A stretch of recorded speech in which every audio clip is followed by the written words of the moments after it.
Como hablamos al inicio, solo para cerrar las ideas, un balón de gas desde el momento que es recogido un hogar o una familia es retirado por una persona que está capacitada en cómo retirar esa válvula. Luego, ese balón una vez que se va, como bien han dicho, el universo es completo y puede tener balones fabricados de acuerdo a la norma NTP 350.011.1, que es una norma especial de cómo debe hacerse un balón, como hay balones que se encuentran fuera de la norma. La responsabilidad está acogida por los envasadores porque efectivamente, de acuerdo al reglamento y las normas plantadas, y el NTP 321.011, que es la que también rige a una planta envasadora, ocurre lo siguiente. El balón cuando llega, si a algún envasador se le ocurre llenar un balón que podría estar fallado, equivocado o podría generar una explosión, el envasador es el que paga todos los daños y perjuicios en ese momento. ¿Y por qué la norma lo ha hecho de esta manera? La norma lo ha hecho de esta manera para que justamente el envasador sea lo suficientemente cauto y responsable y ande de manera certificada en el tema. Por ejemplo, si usted visita una de las plantas siempre tienen ingenieros de riesgos y seguridad industrial e ingenieros de producción preparados y capacitados. Los trabajadores y operarios están capacitados con manuales para poder desarrollar el llenado de gas. Hay varios sistemas contra incendios como lluvia de agua, bombas contra incendios, mangueras, extintores y todo un sistema preparado para una posible explosión. Eso es lo que tiene una planta envasadora de gas. Y no solamente eso, sería bueno también recordar que todo lo que estamos conversando ya se sentó en un momento los colegios de ingenieros, los especialistas. Yo estuve en la época del año 2000 cuando se pidió inclusive a Colombia y a Brasil que apoyaran en desarrollar la norma técnica peruana para que Indecopi, con los estudios técnicos de ingeniería, pueda desarrollar esas normas técnicas peruanas.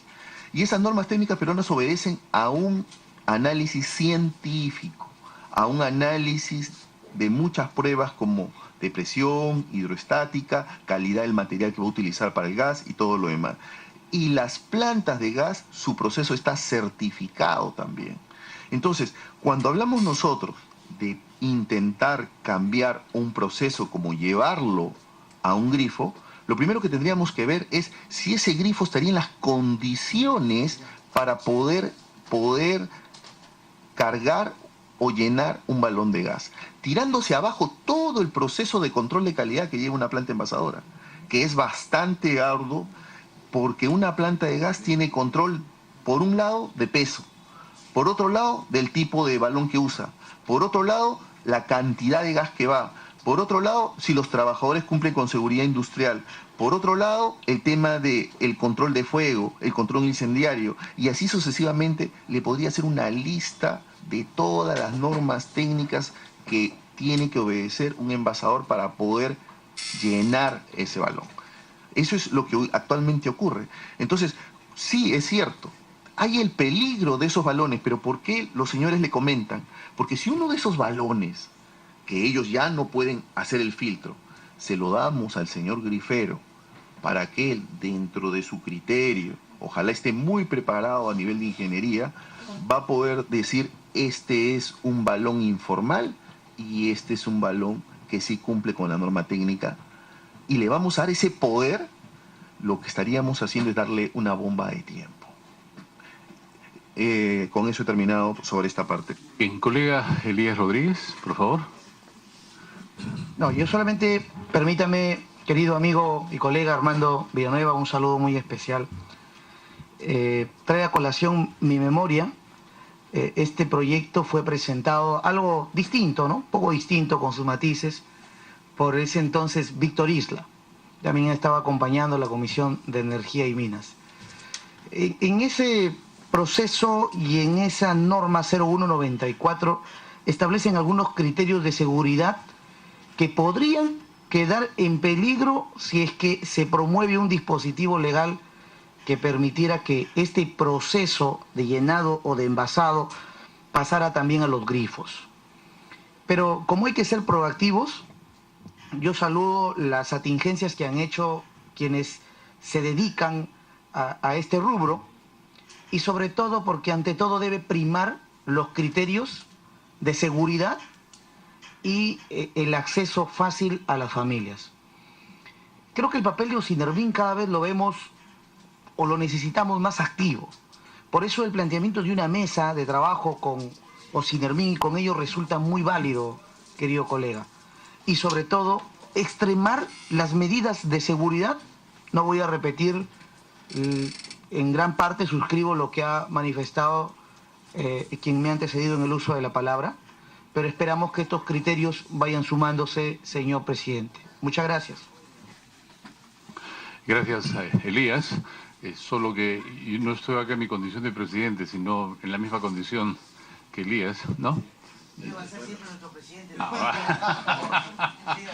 Gracias. Gracias por la amistad que basa esa manifestación. Gracias, Elías. Sí, por favor. Sí, claro que sí.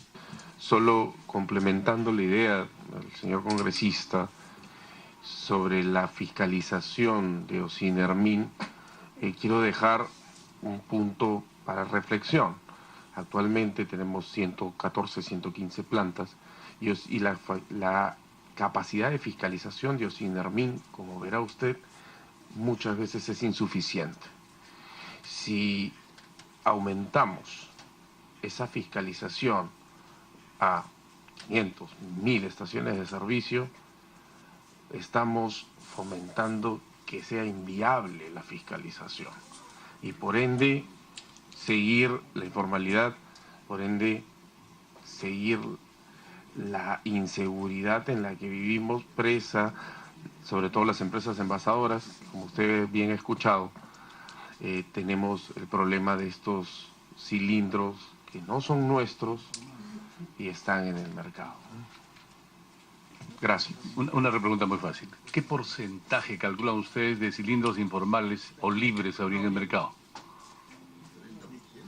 ¿Y en qué mercados se distribuyen? ¿Cuál es el estímulo para que haya este mercado? Su pregunta es buenísima y se me pasó decirle. Usted hizo una muy buena pregunta. ¿Qué acaso se puede envasar por fuera de una planta envasadora? Pues sí. Y es el temor. Hoy día existen dos tipos de producto. El GLP, que es el mismo producto, dividido en GLP granel y GLP para envasado. ¿Ok? Entonces, ¿qué hacen los graneleros? Los graneleros salen con su camión cisterna, se meten a un potrado, a un lugar cerrado y comienzan a llenar ciertos balones. El que encuentren. Y lo suben a un camioncito e intentan venderlo por ahí. ¿Me entiende? Entonces sí hay maneras. Obviamente los que están sentados con usted, ninguno de los señores que nos acompañan pertenecen a esa línea. Como en todo mercado comercial, siempre hay una tendencia a ver la informalidad, el contrabando y el tema de saltarse las normas. Entonces, estamos sí siempre ante ese problema. El tema es, aunque no lo crea, vamos a suponer que yo tengo un granelero, tengo mi cisterna, me meto en una cochera y agarro los balones de Pexagas y los comienzo a llenar. Y ojo, son sus... No siendo Pexagas. Por eso que hasta la norma pide que sean propios en el tema de responsabilidad. Si son de Pexa, solo lo puede llenar Pexa. ¿Hay graneleros libres también? Sí, claro, graneleros libres. Pero que venden a través de grifos. Ese es el que se va a los grifos. ¿Me entiende? Esa es la materia prima o el insumo que se va al grifo. Claro. Entonces, ¿qué ocurre con esos posibles graneleros? ¿No?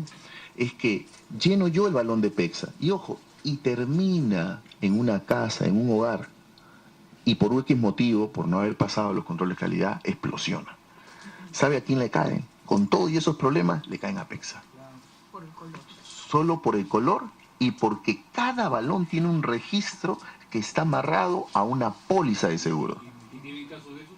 Claro, por supuesto. ¿Tienen una referencia precisa? Como usted ve en los diarios, es muy poco la proporción porque los envasadores están constantemente rompiéndole el teléfono a Ociner cada vez que encuentran cosas así. Están hasta haciendo seguimiento a qué granelero por ahí quiere hacer esas cosas y le toman foto. Muy bien. Pasamos a la segunda parte. Sí, a ver, ¿en ese tema? Sí. Presento a Raúl Freund, que es asesor del despacho, así que Adelante, Raúl. Yo trabajé muchos años en estaciones de servicio también, en Iquitos. Ocinermin tiene un sistema de control vía GPS de todos los camiones cisterna que transportan combustibles líquidos. Pregunto, por eso viene la pregunta, ¿este sistema que permite saber de planta, origen y donde se indica ese combustible cuál es su destino, es decir, cuál es la estación de servicio donde se debe descargar el combustible, Ocinermin lo controla? Y ha habido varios casos en que lógicamente se han derivado para venderlo ya sea al contrabando, para enviarlo a la frontera o cosas por el estilo, y han sido sancionadas las empresas de transporte de combustible líquido porque vía el GPS se ha detectado que se detuvieron en un punto intermedio más tiempo que el del punto de destino. ¿Ese sistema no se aplica para el caso de los graneleros del gas? Para que la respuesta sea completa, están surgiendo las inquietudes. Siendo ustedes los envasadores, son los que abastecen a los granileros. Ah, no necesariamente. Ah, bueno, ok. Pero, si me permite, volviendo al tema de la formalidad. A la pregunta. Ya, no. Efectivamente no existe. No existe. Cada planta envasadora, si está o tiene en su propiedad, o alquila, tiene esta famosa georreferenciación. Hay que acordar que la georreferenciación tiene normalmente un rango de precisión de 90% y muchas veces, y lo digo por experiencia, uno ve el camión en la carretera y automáticamente lo ve al costado y de ahí lo vuelve a ver en la carretera en esta georreferenciación. Y a veces uno piensa que es un error del GPS y muchas veces no. Muchas veces se da de que se estaciona al costado de la carretera y comienza el trasiego. Que el trasiego es el llenado o el desabastecimiento ilegal de nuestro gas. Creo que todos los que estamos acá hemos tenido en algún momento este problema de trasiego y lo que iniciamos es contra las personas, es procesos penales por peligro común, efectivamente, exposición al peligro, ¿no? Y todos los delitos que acá se manifiestan. ¿Podría haber una mayor regulación? Es verdad, y estamos dispuestos a conversarlo, ¿no? Muy bien. ¿Algo más acerca del tema? Sí. Una repregunta a la respuesta que hemos obtenido a la pregunta intermediada. Si no son ustedes los que abastecen a los envasadores libres, ¿quién lo hace? Listo. Yo justamente quería abordar este tema. En el mercado de GLP hay distintos actores, ¿sí? Ante todo me presento, Leo Lizarra, director de CR Service. Y uno de estos actores que la misma norma estableció fueron los famosos distribuidores a granel, que inicialmente creo que eran 50, ahora son 540 más o menos, y cada día van creciendo más. Esta figura de ir incrementando nuevos actores al sistema de distribución es algo que nos ha enseñado a nosotros que no funciona. ¿Por qué? Porque, como ya se ha dicho en repetidas oportunidades, Ocinermin no tiene la capacidad logística ni técnica de abarcar todo esto. Algo que no dijeron acá los que me antecedieron es que hay una diferencia de precio entre el GLP-G, que es el GLP granel, y GLP-E. Más o menos esa diferencia es de $40 por tonelada hoy en día. Ha habido momentos que ha llegado hasta $100 por tonelada. Entenderán que esto es un caldo de cultivo para que se genere mayor informalidad, ¿sí? Si uno se da el trabajo de analizar las cifras estadísticas, cada vez Ocinermin envía información del GLP total, del GLP automotor, donde están todas las estaciones de servicio, y por diferencia uno sabe cuál es lo que ha crecido el GLP envasado y el granel. Y sospechosamente, cada vez que se agranda la diferencia, lo que ocurre es que decrece el mercado de envasado y crece el mercado de granel, de autoservicio. Y sospechosamente al revés, ¿sí? lo que le quiero decir es que hoy en día ya existe una grave distorsión y muchas veces alimentada por las mismas estaciones de servicio, porque son los que finalmente se benefician de comprar GLP envasado. Hoy en día existe. Y yo me comprometo con ustedes a enviarles las estadísticas, con las gráficas, donde se ve claramente cómo se ven beneficiados los que están en el sector automotor. ¿A costa de qué? A costa de una subvención que hay en el mercado. Lo otro que quería decir que dentro de los considerandos que establece la ley es que también se asume que va a haber un beneficio para el usuario final. Señores, cuando uno revisa los márgenes de comercialización, el comercializador del sistema automoción, de los gasocentros, gana 32% más que una envasadora. Una envasadora puede ganar entre 6 a 20% y ellos están ganando 32%. Y ahí ya no entramos todavía, claro, ustedes me dirán, claro, pero ellos le venden al usuario final.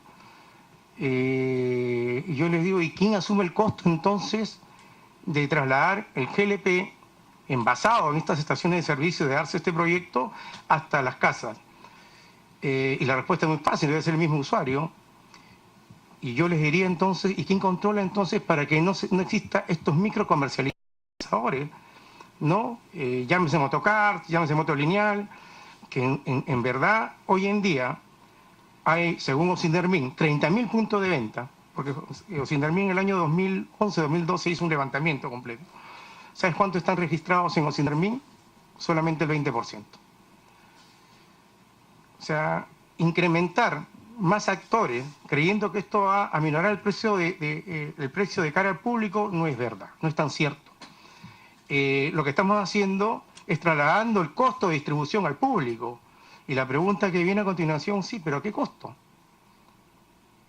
Un ama de casa, un usuario, ¿dónde va a llevar el cilindro? El cilindro por norma se tiene que quedar parado. Y la respuesta más lógica debe ser en la maletera, que lo va a llevar echado al costado del tanque, en un bamboleo constante. Estamos asumiendo un costo muy alto.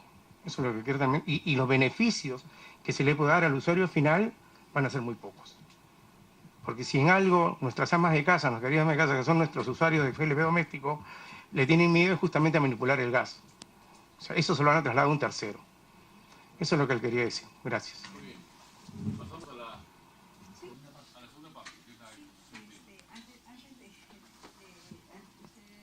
preguntó, congresista, ¿cómo es que el granelero puede despachar? Sí, porque existen dos autorizaciones para que circulen y despachen los graneleros. Uno como transportista y otro como distribuidor. Como transportista es por encargo de una planta envasadora o de una estación de servicio. Como distribuidor, libre. Voy, yo, Marta Gama, saco el permiso para mi granelero y voy y compro y le vendo al que me quiera comprar o donde yo quiera vender. ¿Y ese libre que tiene la autorización como granelero va a Pexa o a cualquier otra empresa y obtiene? No, se va a donde los abastecedores o los productores. Abastecedores o productores. Pluspetrol, Petroperú, Repsol, Zetagas. Plantas le vende porque tiene autorización. Y ellos llevan y despachan a quien ellos quieran. No se puede, no hay forma. No hay forma. ¿Cómo decirles, oye, a quién le has vendido? Sin embargo, las plantas envasadoras sí tienen... La autorización de ese granelero tiene un programa. O sea, cuando uno pide la autorización, ¿quién se le da la autorización? Osindermin. Osindermin debe saber para qué compra ese granelero. Claro. Si no, Osindermin, si le da sin saber a dónde va a distribuir, a dónde va a llevar ese granelero, o a qué espacio, a qué sector, obviamente Osindermin estaría promoviendo la informalidad que no puede controlar. Pero es que en el fondo es así. En la realidad. Esa es la realidad. Esa es la realidad. Esa es la realidad que tenemos. Y precisamente, ¿no? Solamente para terminar con estas cosas que están saliendo en este momento, que es muy importante, teníamos una mesa de trabajo, bastante. Había una mesa de trabajo. No sigamos alargando esta reunión. porque siguen saliendo cosas. Hay varias cosas. Sí. Interesante. Entonces, pasamos al tema del... Ya, teníamos una mesa de trabajo en el Ministerio de Energía y Minas donde estaban, creo que todos los que están ahora en esta mesa. Y estábamos apoyando algunas normas que estaban por salir o corrigiendo algunas que necesitaban ajuste. Y dentro de este proyecto que quedó, que está en la bandeja del viceministro o del director de hidrocarburos, de la Dirección General de Hidrocarburos, está esto de dejar sin efecto el permiso de este distribuidor de granel. ¿Por qué? Porque nos genera la informalidad. Eso está dentro de un proyecto que ya está revisado y listo para ser firmado, que ya pasó inclusive por la etapa de revisión y técnica, ¿no? Sí, sí. Para no dejar de lado este ofrecimiento, lo comprometo a Elías y a ustedes para que nos hagan llegar y lo podamos promover. Sí. ¿No? Bueno, quiero empezar diciendo que cuando ustedes quieran y dispongan, los invito a visitar una planta envasadora de PEXA y una estación de servicio para que puedan ver las condiciones de envasado que se dan en una planta envasadora y lo que sería una condición de envasado en una estación de servicio, cuando ustedes gusten, ¿no? Queda abierta la invitación.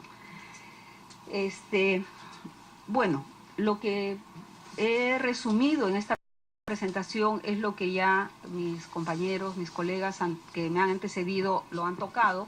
Lo que he hecho es estrictamente resumir, puntualizando los artículos que competen a la seguridad y a la obligación que tiene cada una de las plantas envasadoras en este contexto.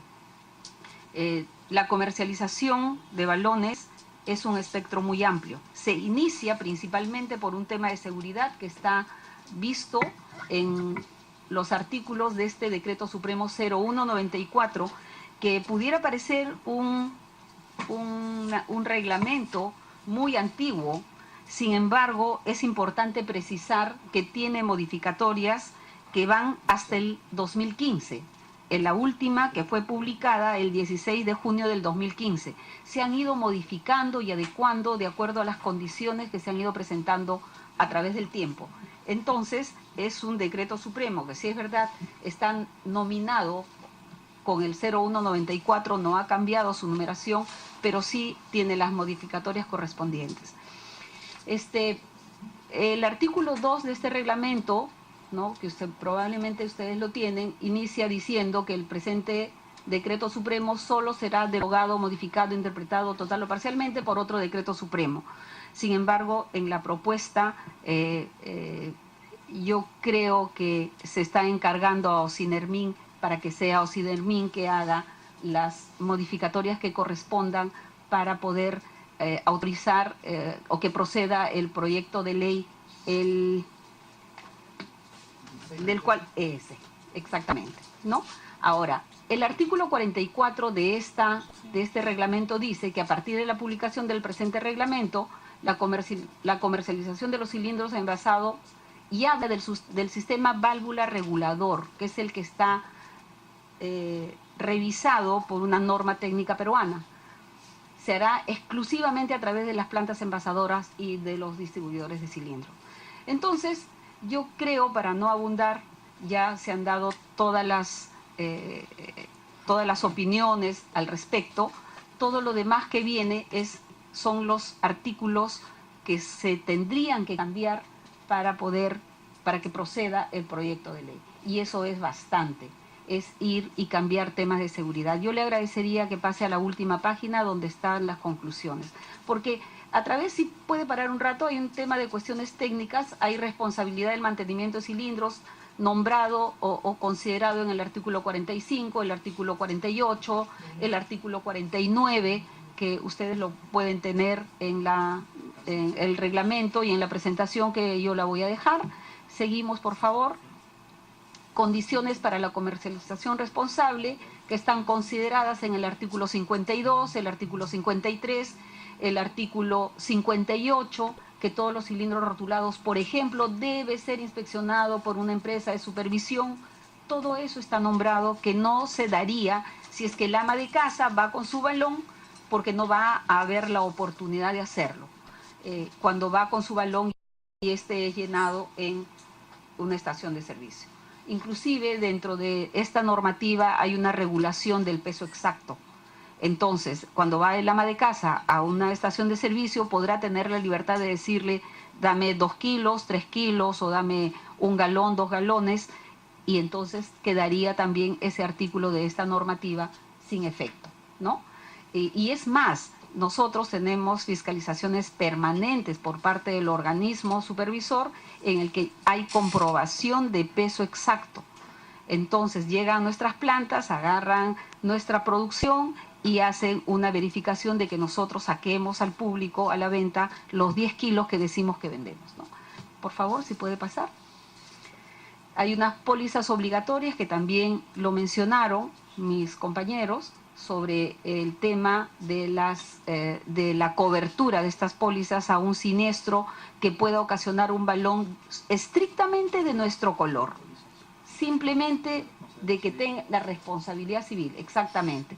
Ahí menciono también el tema del control de peso para la comercialización, en donde tenemos la obligación de tener balanzas que sean de esas de elegibilidad de 20 gramos, 50 gramos y 100 gramos de acuerdo al peso al balón que vamos a llenar, ¿no? De precisión. Y estas tienen que ser certificadas por Indecopi y tener una certificación, reitero, cada 6 meses. Entonces, esto también tendría que darse para las estaciones de servicio, ¿no? Finalmente, les digo, he recopilado ahí un poco las conclusiones a la cual, después de hacer un análisis muy exhaustivo del tema, hemos llegado a que este proyecto de ley dejaría sin efecto lo dispuesto por el reglamento en esos puntos, en la obligación de contar con una póliza de seguro, la responsabilidad de inspección, en envasar cilindros rotulados en kilogramos o cilindros de otros, y el tema del intercambio, ¿no? Del intercambio de balones. ¿Por qué? Porque cada planta envasadora es responsable de los cilindros que tengan en el domo el logo de la empresa. Eso es, señores. Muchas gracias. Pasamos a la tercera parte, ¿o hay algunos comentarios que se puedan hacer a este respecto? Si me permite, Por favor. comentar y complementar lo mencionado por Marta, es muy importante dejar en claro el artículo 45 de este decreto respecto a la propiedad del balón. La ley prohíbe que yo, como planta, envase un balón que no es de mi propiedad. Hay los mecanismos legales que me permiten hacerlo si es que existe un acuerdo de corresponsabilidad y demás. En este supuesto de que le permitan a las plantas envasadoras envasar cilindros, valga la redundancia, la pregunta surge: ¿qué cilindros va a envasar? Si tendrían que tener su propio parque. Respecto a las consideraciones técnicas, tendrían que establecer por lo menos, no un carrusel como lo tenemos nosotros, pero un espacio específico para esto, con sistema contra incendios, con detectores de fugas, con personal debidamente calificado, porque el artículo 152 y 153 de este decreto establece que nosotros como planta envasadora debemos certificar a las personas y darles un certificado bajo responsabilidad, fuera de tener la póliza de seguro, la cual nosotros tenemos. Pero lo más importante es que ante un incidente nosotros nos hacemos responsables por nuestros balones. En el caso de que un tercero comience a llenar los balones, yo perdería, al igual que todos, acá mis colegas, perderíamos esa capacidad de fiscalizar y de mantener esos cilindros. Gracias. Solo una pregunta complementaria, ya que la señora Gama nos ha expuesto el tema y dice que al mismo tiempo que tiene envasadoras, tiene grifos también. Sí, señor, sí. ¿Ustedes se animarían, por ejemplo, si la norma se diera eventualmente, porque estamos en plena discusión, a que si estrictamente se permitiera a PEX en su calidad de envasadora garantizar la posibilidad de que sus propios grifos pudieran distribuir granel? No entiendo la pregunta. Si las estaciones de servicio estarían en la capacidad de poder... Si vuestras estaciones de servicio podrían ofrecer las garantías correspondientes